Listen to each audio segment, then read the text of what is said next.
বিষ্ণু ঈসা ইসলাম ওনার ইহুদি প্রতিবেশীর বাসায় যেতেন।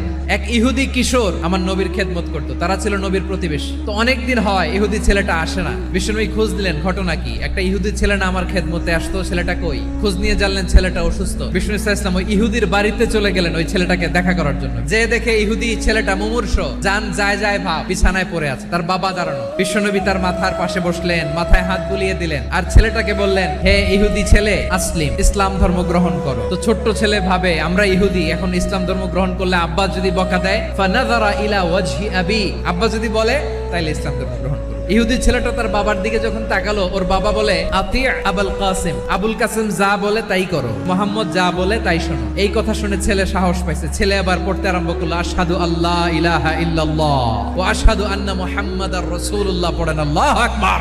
ওই আহ্বানে সাড়া দিয়ে ইহুদি ছেলে শাহাদা পড়ে মুসলমান হয়ে গেল। তার হৃদয়টারে ঈমানের নূর